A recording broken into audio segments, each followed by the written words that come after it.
Hi friends, मी कोमल अन्नपूर्णा रेसिपीमध्ये तुमच्या सर्वांचं अगदी मनापासून स्वागत करते। आज आपण झणझणीत कटाची आमटी बनवणार आहोत। चला तर मग रेसिपीला सुरुवात करूया। झणझणीत कटाची आमटी बनवण्यासाठी इथे एक मीडियम साईजचा कांदा असा उभा चिरून घेतलाय, अर्धी वाटी खोबरं खिसून घेतलंय, सुक्क खोबरं ही, एक कुडी लसणाची घेतली, थोडीशी कोथिंबीर घेतली, कढीपत्ता घेतलाय आणि हे शिजलेली हरभऱ्याची डाळ घेतली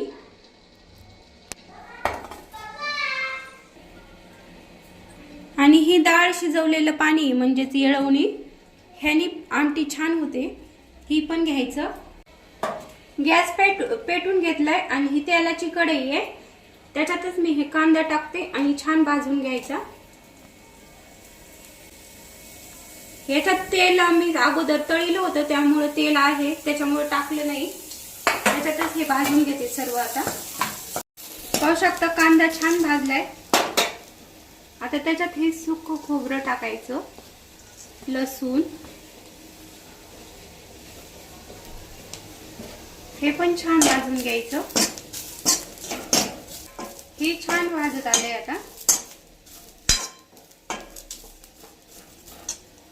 आता गॅस बंद करायचा आणि हे सर्व काढून घ्यायचं ताटात। हे आता थंड झालंय सर्व, हे आता मिक्सरच्या भांड्यात टाकायचं। इथं थोडीशी कोथिंबीर आणि कोथिंबीरीच्या काड्या पण घेतल्यात, ह्या पण टाकायच्या त्याच्यातच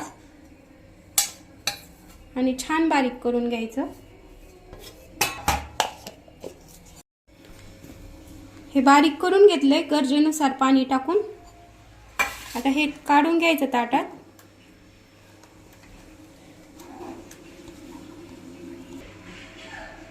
काढून घेतलंय ताटात आणि त्याच भांड्यात आता ही डाळ पण बारीक करून घ्यायची। डाळ पण थोडंसं पाणी टाकून चांगली बारीक वाटून घेतली एकदम। आता परत गॅसवर कढई मांडली, कढई छान गरम झाली। आता त्याच्यात तेल टाकते मी 2 चमचे। तेल छान गरम झालं की ही वाटलेलं वाटण टाकून घ्यायचं।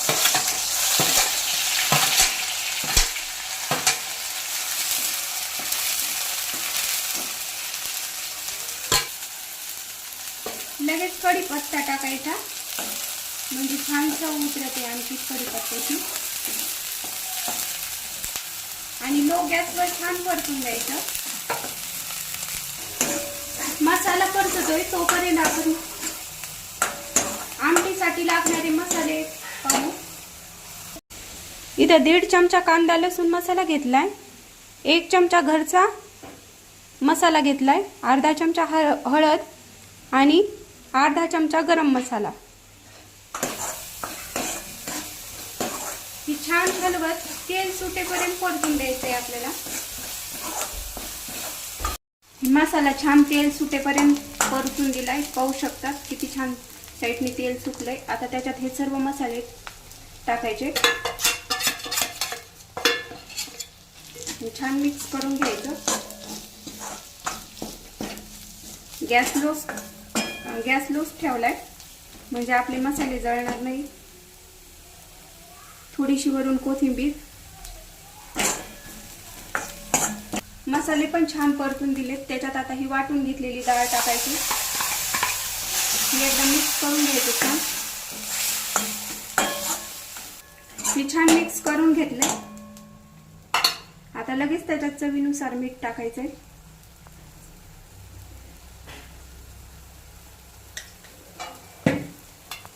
आणि परत एकदा आता गॅस फुल करून छान मिक्स करून घ्यायचं।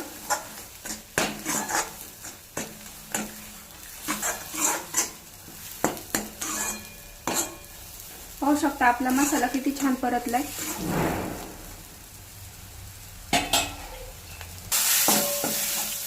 आता त्याच्यात ही डाळीचं पाणी टाकायचं, म्हणजे ह्याने आमटी छान होती, खूप छान टेस्ट येते ह्यानी।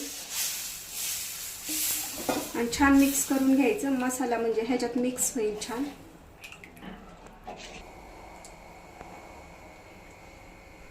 तुम्हाला किती घट्ट पातळ हवे त्यानुसार पाणी ऍड करू शकता. मी थोडं पाणी टाकते अजून. ह्या अशा पद्धतीने ठेवली मी. ही उकळून छान घट्ट होईल. अजून आमटीला छान उकळी आली. आता गॅस एकदम लो करायची. एकदम गॅस लो करायचा आहे. त्याच्यावर थोडीशी कोथिंबीर टाकते आणि लो गॅसवरच आता आमटी 15 ते 20 मिनिटं चांगली उकळून द्यायची. म्हणजे जेवढी चांगली आमटी उकळू तेवढी छान टेस्ट येते. लो गॅसवरच उकळून द्यायची. हे पाहू शकतात 15-20 मिनिटं लो गॅसवर आमटी उकळून दिल्यावर किती छान तरी आली. आपली झणझणीत कटाची आमटी तयार आहे. रेसिपी जर आवडली तर नक्की लाईक, शेअर आणि सबस्क्राईब करायला विसरू नका.